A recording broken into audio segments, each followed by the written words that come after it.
Airtel, Jio, Vodafone இந்த 3 sim card நிறுவனமே recharge கட்டணத்தை 11% 25% வரைக்கும் விலையேற்றிருக்காங்க. இந்த விலையேற்றத்தால சாமானிய மற்றும் உழைக்க மக்கள் தலையில பெரிய இடியா விழுந்திருக்கு. ஏன் இவ்வளவு விலையேற்றத்துக்கு என்ன காரணம்? புதிதா 80 லட்சம் வாடிக்கையாளர்கள் பிஎஸ்என்எல்ல இணைந்திருக்கிறாங்க. இது குறித்தா இன்றைய டிடி ரிப்போர்ட். இந்த விலையேற்றம் குறித்து சாமானிய மக்கள்கிட்ட கேட்டபோது அவங்க என்ன சொல்றாங்கன்னா, மாதமான இப்போதைக்கு பார்த்தீங்கன்னா 180 ரூபா கொடுத்துருந்தேண்ணா ஒரு மாதத்துக்கு. இப்போ பார்த்தா 280 ரூபா நான் எப்படிண்ணா கட்ட முடியும்? ஒரு மாதத்துக்கு, ஒரு வருஷத்துக்கு அவங்க 1200 நான் அவனுக்கு கட்ட முடியுமா? நம்ம வாட்ச்மேன் வேலை தான் சம்பாதிக்கிறோம். 10,000 ரூபா சம்பாதிக்கிறோம், மாதம் நான் 300 ரூபா கட்ட முடியுமா? நான் ஏர்டெல் யூஸ் பண்ணுறேன். அதிகமாக தான் இருக்குது. என்ன பண்ணுறது, நம்ம இப்போ அந்த கட்டாயத்துக்கு போயிட்டோம். நம்ம எல்லோரும் ஃபோன் மொபைல் இல்லாமல் இப்போ ஒன்றுமே பண்ண முடியாது. நான் மொபைல் இல்லாமல் 60 நாள் ஆட்டோவே ஓட்டலை. மொபைல் வந்து பிட் பாக்கெட் போயிடுச்சு. மொபைல் இல்லாமல் ஒரு 60 நாள் ஆட்டோவே ஓட்டலை. வேறு வழியே இல்லாத கட்டாயத்துக்கு தள்ளப்பட்டுட்டோம். இப்போ அவங்க வைக்கிறது தான் சட்டம். நான் 10 ரூபாய்க்கு ரீசார்ஜ் பண்ணிட்டு காலம் போய் அப்புறம் 150 ஆச்சு, 250 ஆச்சு, இப்போ 300 ரூபா ஆகிப்போச்சு. ஒரு காலகட்டம் போனால் அதிகமாக 500 600 கூட போக வாய்ப்பு இருக்குது. இதனால் கஷ்டம்தான், வேறு வழியே இல்லாத கட்டாயத்துக்கு அதுக்கு நம்மளை மக்களை மடை மாற்றி விட்டாச்சு இல்லையா? ஏர்டெல் தானே, கஷ்டம் தானே. மாதம் எக்ஸ்பிளோட அமௌண்ட் அதிகமாக தான் போகுது.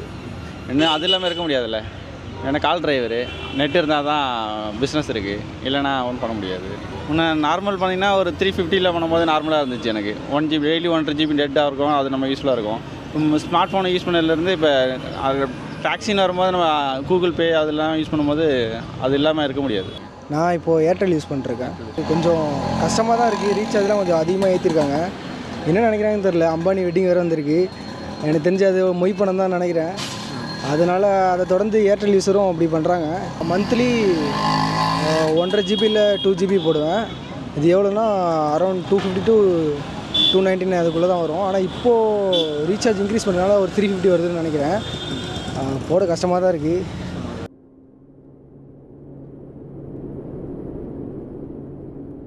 இந்த விலையேற்றத்தின் காரணமா பொது நிறுவனமான பிஎஸ்என்எலுக்கு மாற நினைக்கிற மக்கள் ஒரு பக்கம் இருந்தாலும், அதே சமயத்துல பிஎஸ்என்எல்ல புறக்கணிக்கிற மக்களும் ஒரு பக்கம் இருக்கிறாங்க.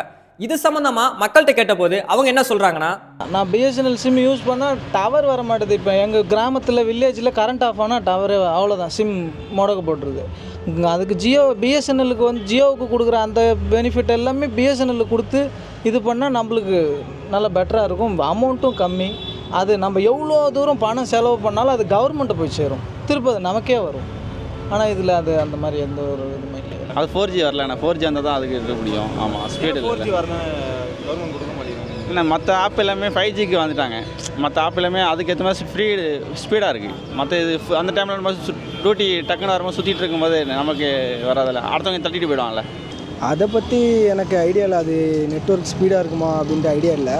மேபி அதை பற்றி இப்போ பார்த்தோன்னா ரீசார்ஜ் பண்ணுற ஐடியா இருக்குது. கண்டிப்பாக நல்லாயிருக்கும். பிஎஸ்என்எல் கவர்மெண்ட்டோட தானே, அவங்க 4G + 5Gயும் இன்ட்ரடியூஸ் பண்ணால் நல்லா தான் இருக்கும்.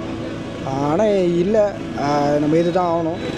பார்ப்போம், கவர்மெண்ட் ஏதாவது ஆக்ஷன் எடுக்கிறாங்கன்னு நம்ம பார்த்து தான் ஆகணும். அது பரவாயில்லண்ணா, டவரே கிடைக்கல, எங்களுக்கு ஃபோன் வந்தால் போதுண்ணா. மாநிலத்தில் போனாவே பிஎஸ்என்எல் தான் கரெக்டாக எடுக்குதுன்னு சொல்கிறாங்க. நேற்று என் கூட வந்து பேசணுவர் கூட சொன்னார், வானா கேன்சல் பண்ணு, அதை கேன்சல் பண்ணிட்டு நீ பிஎஸ்என்எல்ல போயிட்டு 187 ரூபா தான், அதை போடுங்கன்றாங்க. போட்டால் ஒரு மாதத்துக்கு உங்களுக்கு இன்கம் ஃப்ரீ, பேசிக்கலாம், எல்லாம் பண்ணுறாங்க.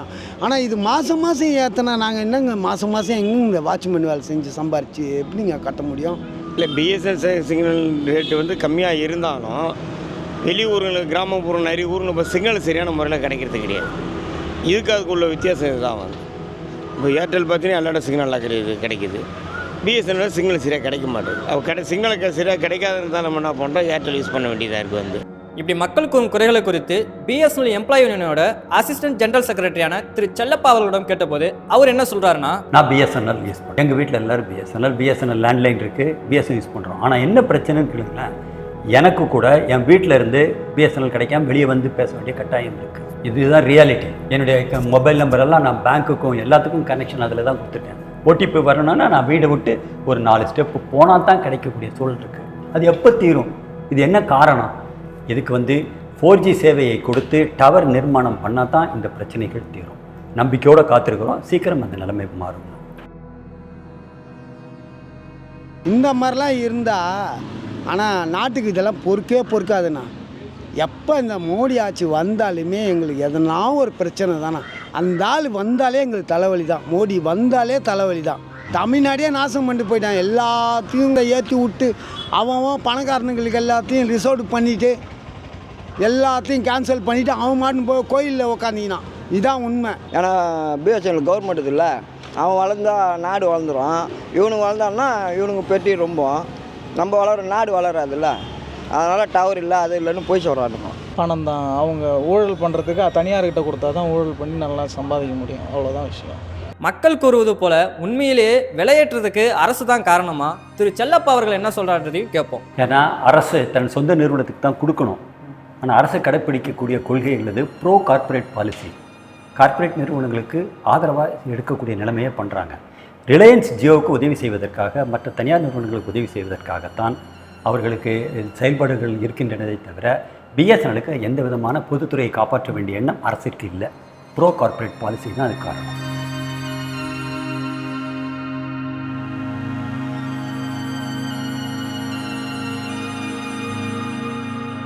புதிதாக 80 லட்சம் வாடிக்கையாளர்கள் பிஎஸ்என்எல்ல இணைந்திருக்கிறாங்க. ஏன்னா எங்கள் சேவை சிறந்த சேவையாக இருக்கும். ஒன்று, மார்க்கெட்டில் விலை குறைவாக இருக்கும்.